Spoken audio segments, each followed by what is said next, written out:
Oke, Assalamualaikum warahmatullahi wabarakatuh. Selamat bertemu kembali dengan saya.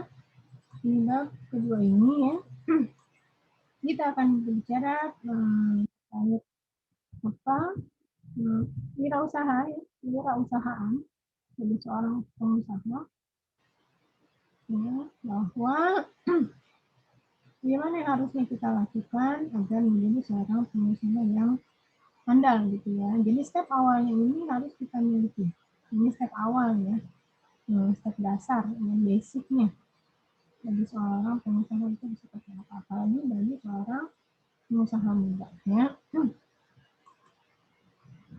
Nah, ini kita akan bicara tentang persiapan pribadi pengusaha muda. Bagaimana menjadi pribadi sukses ya dari saat kita membangun usaha kita sejak kita muda. Nah, teman-teman sekalian ya, banyak pengusaha-pengusaha sukses seperti Edith R. Lagi ya. Ini beliau adalah pengusaha distro ya. Dia mengatakan slogan the past the imagination to together. Jadi kalau kita selalu meningkatkan imajinasi kita, maka kita akan meningkatkan kreasi kita, kreativitas kita. Itu merupakan salah satu slogannya. Dan saat ini, kenapa kita terkungkung pada satu kejemutan, kemageran ya, kalau bahasa anak muda sekarang kan mager ya, kemageran, nggak bisa kreatif, bosenan, boring gitu ya. Kenapa? Karena kita memang tidak pernah berimajinasi, malas berimajinasi atau bermimpi. Nah, bagaimana hidup saya nanti ya nanti aja, nggak usah nggak usah dipikirin sekarang yang penting saya baik-baik saja, oke saja, uang dari orang tua lancar ya, sudah gitu. Dia nggak memikirkan bagaimana ke depannya.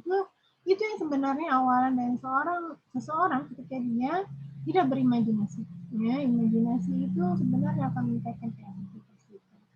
Kemudian juga kadang-kadang yang kedua adalah karena memang sistem pendidikan kita ya kadang-kadang membuat kita di pressure ya, imajinasinya. Contohnya misalnya belajar matematika nih ya, matematika cuma satu cara aja, gurunya harus cara itu ya. Tidak membiarkan para muridnya siswanya untuk kreatif ya, berimajinasi mencari gitu ya, ini cara-cara yang ini. Jadi seperti itu juga ya kami. Jadi kenapa? Nah, apa yang harus kita lakukan ya?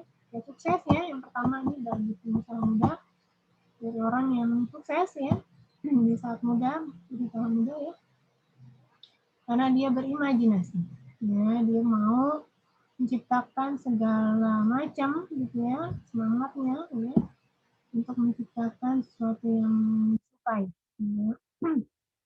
Semangat untuk lebih kreatif dan inovatif yang tercipta dalam perkembangan bisnis anak muda diakui juga oleh Chief Executive Retail Magazine ya, Satya Nur Bambang ini turut memperhatikan perkembangan bisnis anak. Jadi kehebatan EDTR lagi ini diakui oleh para coach ini gitu ya. Jadi usaha distro ya ini juga telah membuat si edisi ini dia menjadi orang yang jutawan ya. Dia omsetnya 300 juta sebulan. Omset itu kan bukannya keuntungan ya.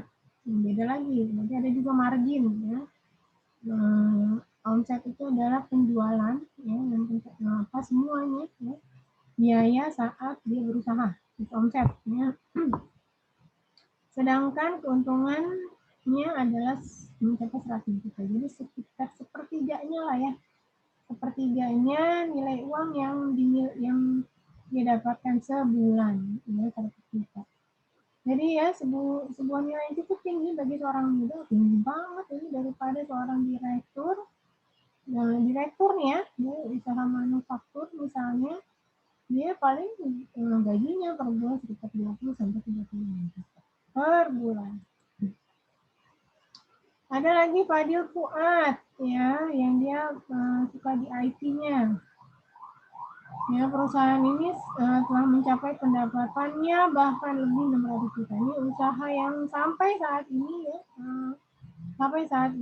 terkait IT ini berkembang sangat pesat. Apalagi sekarang kita banyak pengusaha online ya, ini sangat dibutuhkan nih tentunya orang-orang yang memiliki kehandalan di uh, komputer ya IT itu ya sampai saat ini masih dibutuhkan ya. Nah, kita ada di YouTube juga ya, walau sekarang ada si Atta Halilintar ya, anak muda yang melampiaskan kreativitasnya mendesain software komputer ya, menghasilkan terobosan baru. Oke, misalnya dinilai harganya sekitar sampai triliunan ya, dan dia masih muda 27 tahun. Ini sebenarnya si Jewet Karin ini salah satu yang menginspirasi si Atta Halilintar juga ya untuk menjadi seorang youtuber. Nah, terus kemudian bagaimana sih biar kita mempersiapkan diri jadi pengusaha muda ya? Bagaimana kita mempersiapkan diri biar kita sukses seperti mereka-mereka tadi tuh ya? Bagaimana caranya? Banyak hal ya yang harus dipersiapkan untuk pengusaha muda ya, membangun kepribadian yang pertama. Bagaimana kita membangun pribadi kita? Tahu nggak kita pribadinya seperti apa? Karena kita masih mempersiapkan keterampilan, membangun usaha saat muda, merealisasikan mimpi menjadi kenyataan. Kita bahas satu-satu ya. Yang pertama adalah ya mengenali membangun kepribadian melalui mempersiapkan diri. Yang pertama adalah membangun kepribadian. Apa yang harus dilakukan yang pertama? Kita mengenali diri kita. Kita kenali. Udah kenal kan sama dirinya? Mungkin ada di sini yang belum kenal sama dirinya sendiri. Yang mengenal karakter pribadi. Oh, saya ini dengan jujur ya sendiri. Coba ditulis. Ya, mengenai saya ini karakternya bosenan, keras, berpendirian kurang berpendirian misalnya, dan bla bla bla bla bla itu dia tulis. Pernah ya dengar SWOT itu ya? Nah, strength, weight, opportunity, dan threat ya, kesempatan ya. Ini adalah SWOT itu untuk mengenali apa kekuatan kita, apa kelemahan kita, apa peluang kita gitu ya, bagaimana apa yang kita miliki gitu ya.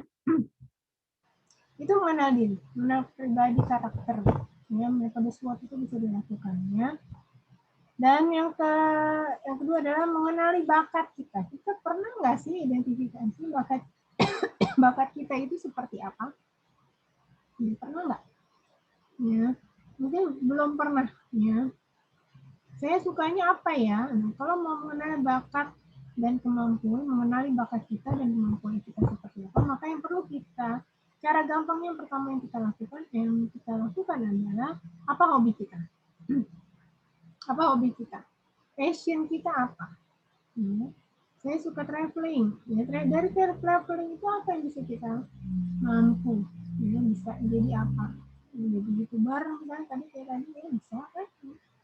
Atau menjadi membuat sebuah konten yang dia akan memberikan gambaran tentang tempat-tempat yang kita kunjungi gitu ya. Jadi tidak hanya sekedar selfie gitu ya, kenali bakat dan kemampuan. Kalau saya nih, saya karakter pribadinya moody gitu ya, terus bekerja di last minute. Ya, meskipun pekerjaannya alhamdulillah selesai gitu, tapi suka bekerja di last minute. Ini dikenalin nih kalau mau jadi pengusaha bagus nggak ya, kalau yang jelek mana, yang buruk mana, yang jelek dibuang kalau bisa atau nggak diminimalisir, yang bagus kita tingkatkan ya. Terus mengenai bakat oh saya passionnya, saya sukanya ya, saya suka dengan dunia pendidikan, saya suka masak. Jadi mengenai bakat dan kemampuan yang dicari intinya apa mengenali dan mempersiapkan perubahan sikap mental. Ini yang kemarin juga sudah saya sampaikan ya, mempersiapkan diri tentang ketidakpastian. Apa ketidakpastiannya?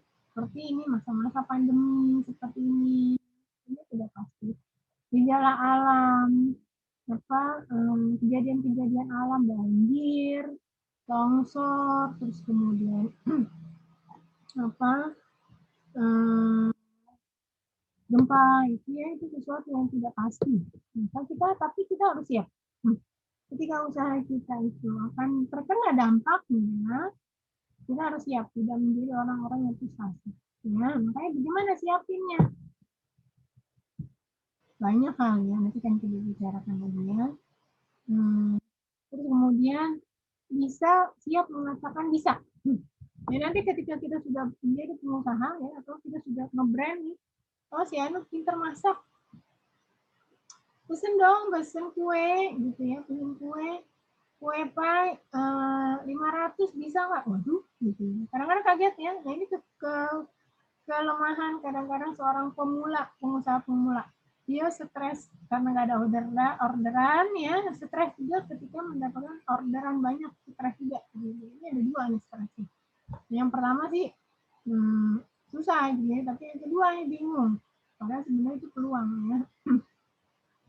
Nah itu katakan bisa bang, jangan panik, jangan gusar ya, terus juga jangan seperti orang yang bingung gitu ya. Bisa, katakan aja bisa, ya bisa. Itu yang biasanya cuma bisa menghasilkan 100, dan bagaimana caranya melipat gandakan 5 kali lipat karena ada orderan satu hari ya, bagaimana caranya itu berpikir. Jadi siap mengatakan bisa. Nah, itu tadi juga ketidakpastian kan, karena jadi pengusaha itu order sekarang kayaknya sekarang kadang-kadang sedikit, kedua kadang-kadang nggak banyak ya, akhirnya tiba-tiba ada pada satu waktu banyak, itu ketidakpastian juga ya. Jadi siap mengatakan bisa. Karena untuk meningkatkan dirinya ya, terus siap bekerja keras, tekun dan sabar ya. Jadi seorang pengusaha itu bukannya angkang-angkang kaki, jalan-jalan kemana-mana, traveling bersama keluarga. Itu iya, itu ada memang pengusaha yang gitu. Itu tapi setelah mereka menjalani masa-masa bekerja keras, tekun dan sabar. Ya seperti Bos Adino itu ya, almarhum. Dia awalnya bekerja keras, tekun, sabar, gitu ya.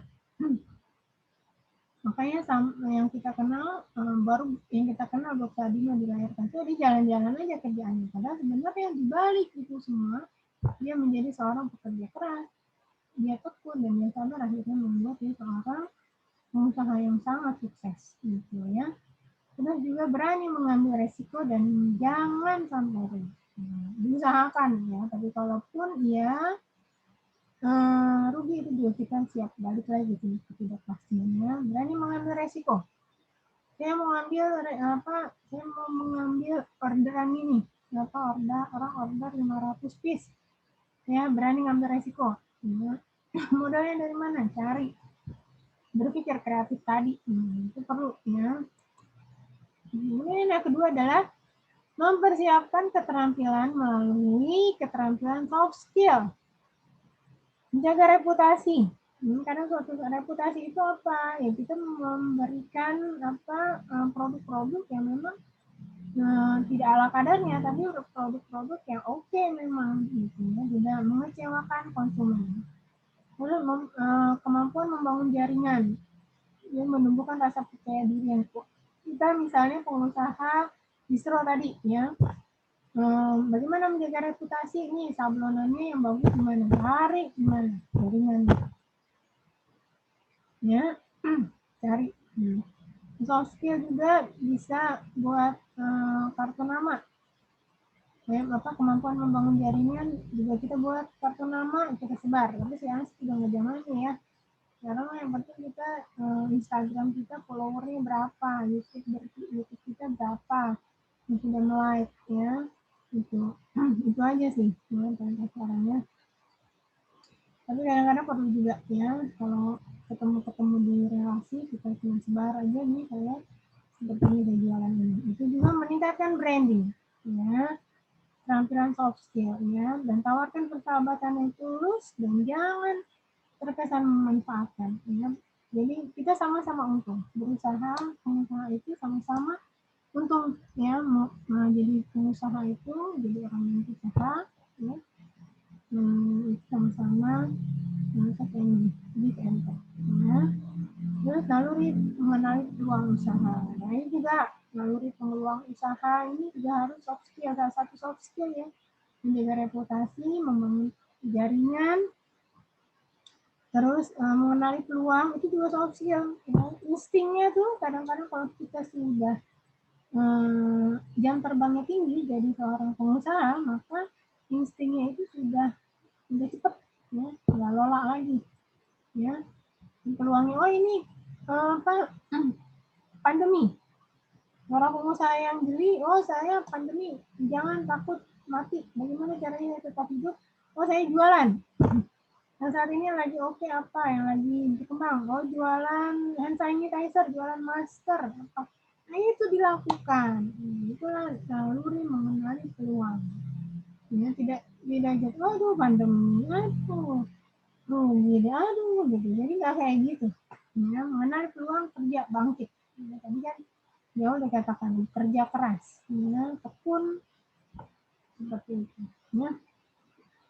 Itu kemampuan persuasi dan negosiasi.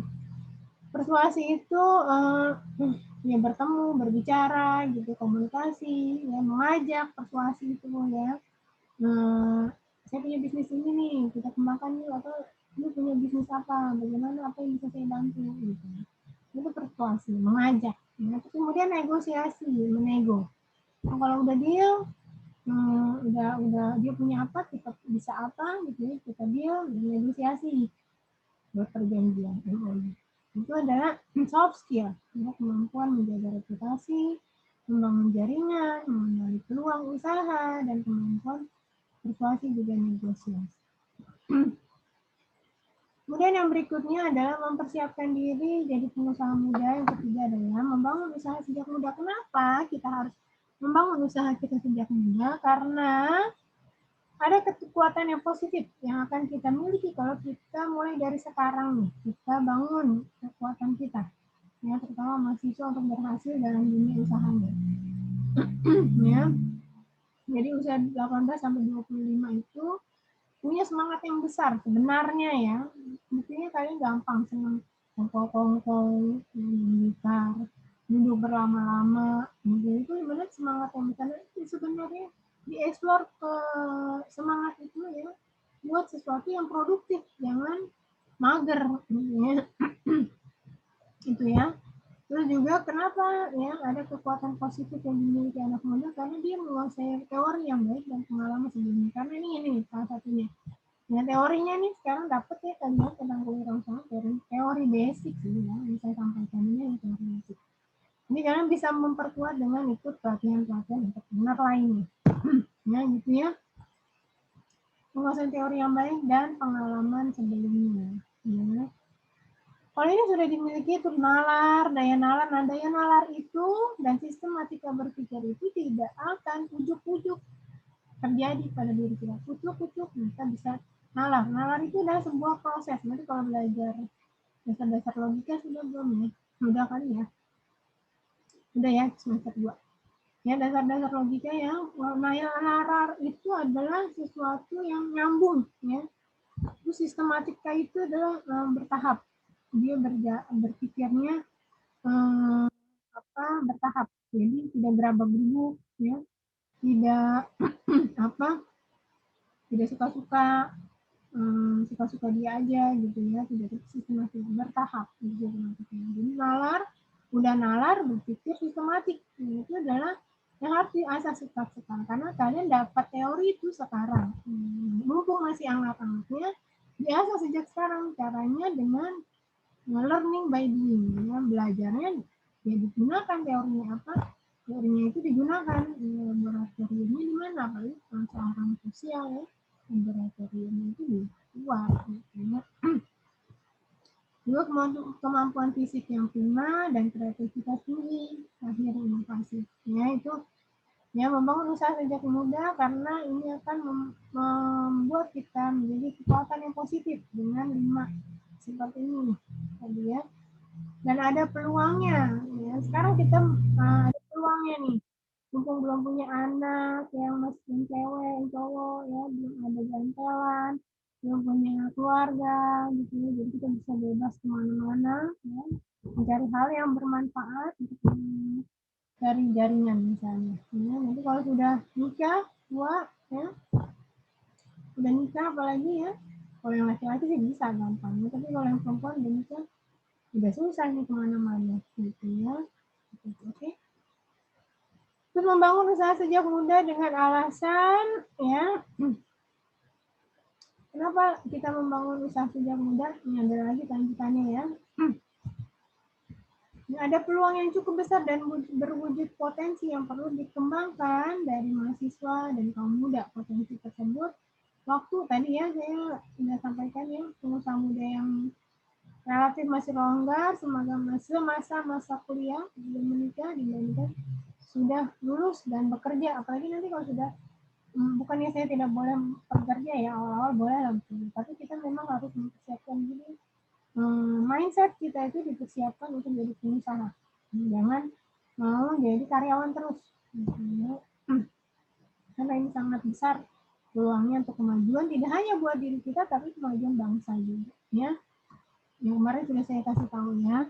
Ada peluang waktu, kita kenapa membangun sejak muda, karena tadi waktunya masih banyak, masih panjang, masih longgar, masih luas. Ya, banyak peluang usaha yang dapat digali nih di sekitar kampus. Nah, kampus itu adalah peluang yang sangat potensial. Banyak. Komunitas, saya punya apa? Komunitas apa? Komunitas lingkungan hidup itu sebenarnya peluang usaha. Ya, apa yang bisa diambil sana? Komunitas, apa lagi? Pecinta alam dan lain sebagainya itu sebenarnya itu peluang usaha yang bisa digali. Ya, cari apa yang bisa didapatkan yang bisa kita jadikan usaha misalnya. Simpati masyarakat juga terhadap kaum muda, ya. Jadi masyarakat kita ketika dia melihat mahasiswa itu, ya, itu amazing lah, simpati ya, ketika dia melihat mahasiswa itu ya. Jadi itu adalah sebuah peluang yang cukup jadi potensi. Terus rasa kesetia kawanan dalam alma mater gitu, ya, itu juga. Nah, terus yang keempat ya, mempersiapkan diri jadi pengusaha. Yang keempat ya, tadi kan yang pertama apa tadi? Apa soft, jadi yang pertama awal tadi itu yang kepribadian, ya, mempersiapkan keterampilan, membangun usaha sejak muda, dan merealisasikan mimpi. Ini yang keempat. Mengapa anak muda harus bermimpi menjadi pengusaha? Jawabannya ya, kenapa? Ini tadi juga sudah saya sampaikan. Persaingan mendapatkan pekerjaan sulit sekali dan ketat, apalagi kalau kita IPK-nya pas-pasan misalnya. Kalau enggak, walaupun IPK kita tinggi ya, apalagi kalau misalnya sekarang enggak sulit banget lah ya dapat IPK tinggi, ya, tapi persaingan itu juga banyak. Persaingan apa misalnya dari segi latar belakang dia dari lulusan mana, nah, itu juga persaingan banget gitu ya. Maka yang harus kita realisasikan ya, kenapa kita harus merealisasikan mimpi, karena menjadi pengusaha itu banyak mimpi yang akan bisa kita raih gitu ya, karena apa persaingannya untuk mendapatkan pekerjaan itu sangat ketat. Jadi kebebasan menentukan nasib sendiri dan kebebasan berkreasi juga susah ya. Potensi mendapatkan penghasilan tinggi dan idealisme mengurangi pengangguran ya. Jadi kita masih punya idealisme nih ya, merealisasikan mimpi itu karena kita menciptakan lapangan pekerjaan ya. Cita-cita besar hanya jadi pengusaha itu saya ingin mewujudkan idealisme kita ya, karena usaha kita sendiri. Jadi suka bisa dong ngomong idealnya bagaimana nih usaha kita gitu ya. Dan juga apa untuk membangun bangsa agar lebih bermartabat. Ya, oke. Jadi Kalau kita banyak pengusaha, jangan berpikir nanti semuanya jadi pengusaha, siapa dong yang beli? Ya gitu lah, nggak usah dipikirin. Insya Allah selagi dunia ini masih ada orangnya, masih banyak, ya. Sama pengusaha itu tuh mereka bisa menjadi customer dan produsen, bisa. Jadi nggak usah dipikirin jadi pengusaha, kalau semua jadi pengusaha siapa yang beli gitu? Enggak, itu kadang-kadang berpikir yang dangkal banget gitu ya. Jadi kita berpikir jadi pengusaha, jadi membangun martabat bangsa ya, untuk jadi bangsa ini menciptakan banyak produsen. Ya. Kita lihat Jepang ada nggak TKW Jepang? TKW Jepang atau Singapura ya yang dikit-dikitnya tuh. Singapura ada nggak TKW-nya? Nah, ada. Kenapa? Karena Singapura itu dia punya misi ya, menciptakan produk, bukannya menjadi pekerja. Kenapa kita seperti itu ya? Ada negara yang dia tidak mau jadi kuli.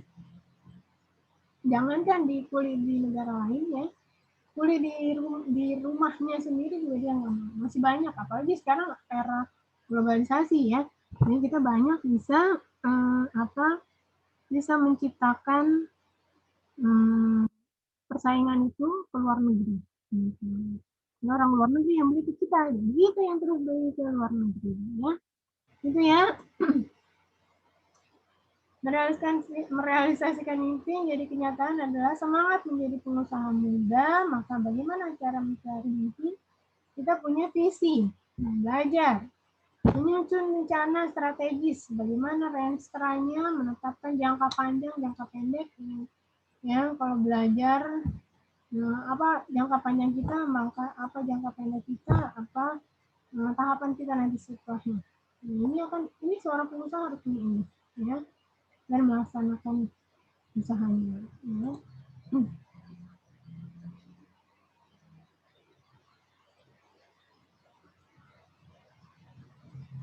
Nanti ya. Oke, sampai jumpa. Nah, itu saja ya. Sampai jumpa minggu depan. Teman-teman sekalian, bila ada yang mau ditanyakan,